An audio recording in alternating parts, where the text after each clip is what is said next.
Craig Hodges was a celebrated shooter in the NBA. He played with the Bulls, played with Michael Jordan, no less. But then after that, you know, he had some problems because he was very vocal about social issues. And he dishes all here on Kababayan LA. We've been showing you some parts of his interview.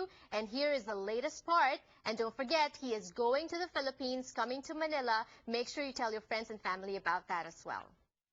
Craig, you know, let me first thank you for being so honest and so open and so candid. We've talked about so many things, and I appreciate the fact that you mentioned the last interview that no one has ever talked to you about that letter, the contents of the letter. Exactly.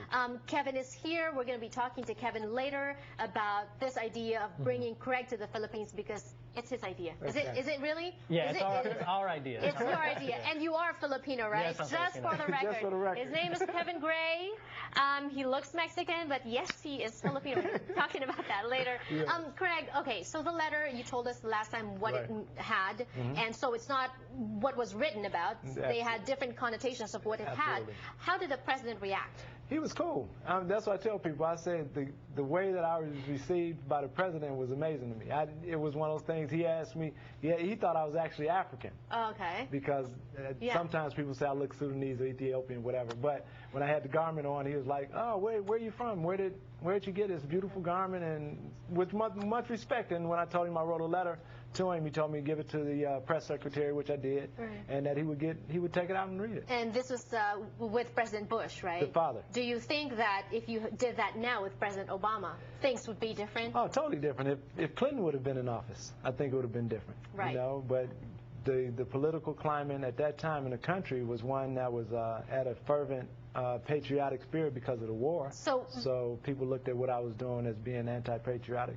And the league didn't like that. No, the league. What did the league? Well, it came to me secondhand, like most things do when you're on that level. No one's going to come and tell me that you were blackballed or we didn't want you around. But many people told me that when I talked to Michael about trying to help the community, people thought that I was trying to mess with the league's cash cow to some degree. So I didn't look at it like that at all. I looked at it as the cultural imperative that it is. You got to stand up for what you know. And you were waived by the NBA Bulls. Right. At only 32, you stopped playing basketball. Right. I went overseas and played a year later, but Italian as far as league, in Milan, but for me, the game is the NBA as far as that was concerned. Right. So, but at the same time, the game is a game, like we said. So I could continue to go play with my sons at Richie's High School like I did and work on my game even though there wasn't going to be another game for me to play, but the game is still there for you to play. We got game too. We got game in the Philippines with the PBA, and that's why I think Kevin wants to bring you there. Okay, where did you get the idea of putting this together? So when I met Craig and I brought the idea of coming to the Philippines, I just realized that I lived there for 3 years.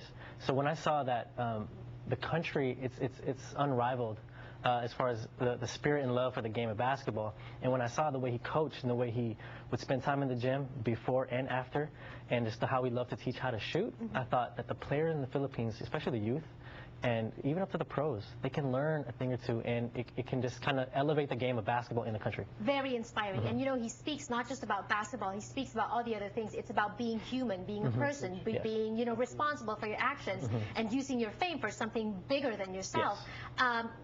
Any regrets? Not at all. Not at all. I think, you know, the biggest thing is that when you come into the family that I came into, I feel so blessed that I came into the Hodges family because my grandparents, my mom, her sisters, her brothers taught me how to be a good person and how to work on being a good person. So the most important thing in our family is education. So I wouldn't have got to play any basketball without making sure my books were tight. It costs you money though. Oh yeah, but once again, career, we talked about it before, is that the spirit part of it is the Creator blesses you more than people bless you. So the money that I lost here will be regained with us being healthy. So yeah, and you know what? That's what I always talk about here on the show as well. Man does not live on bread or money alone, right? No question about it. There's so many things. And so from all those years, you know, all the struggles and the victories and all that, what was the biggest learning that you will want to impart to kids that you will be dealing with in the Philippines? The biggest thing for me is education, and that the fact that certain things can be taken away from you. And I tell the people when I was playing with the Lakers, you're going to be able to play the game at your own volition for so many years, but when you get a certain age and they take the game away from you, how will you feel about the game? Will you still love enough to teach it? So for me, just being able to go through it and teach children that if you study hard and you have a vision in your mind, go after it, and that no one has a monopoly on what's possible, and that the possibilities begin in your heart, and if you can conceive it and you believe it, you can achieve it. Very inspiring. By the way, the Lakers, do you agree that they let go of Fish? Derek Fisher, to me, was the heart and soul of the team. Yeah, really, right? For sold their soul. Yeah, so it was one of those things. To me, it was sad for the city And of Los didn't they Angeles. do this before already, and then they got him back? Yeah, they got him back. He did leave for a few years. Yeah. And see, that's the whole thing with the game. Once again, you have the purity, which is the game, and actual playing the game, and then you have the politics, which are kind of seedy. And I like that. That's education, because what you know, no one else can take that away from Absolutely. you. And what you know is Craig is going to make a difference in the Philippines. Tell us about the stops. We will be arriving on the 14th of April. And a big thank you to, of course, Secretary Jesse Rubetto of the DILG. They're one of the main sponsors and supporters of Hodge on Hoops out in the Philippines. Sorsogon City, we're going to go to Baguio to see Manny Pacquiao, which they met actually at the press con. So they did a little quick chat about it, so he's excited about that. We're going to hit other stops, of course, major universities like from UAAP and NCAA in Manila. So we're looking to really take it to the PBA. Yes. And the PBA, of course, Tim Cohn, actually, of Coach, BMEG. yes. He's the last one in the Philippines to run the triangle offense. So for you basketball heads out there, you know that it should be very interesting. Well, thank you so much. Please come back after your trip. And I enjoyed talking to you. Thank you as well for bringing this wonderful guy to our community. You are Filipino. Yeah. Thank you, and more power. Have a safe trip. Appreciate you. Peace. Thank you.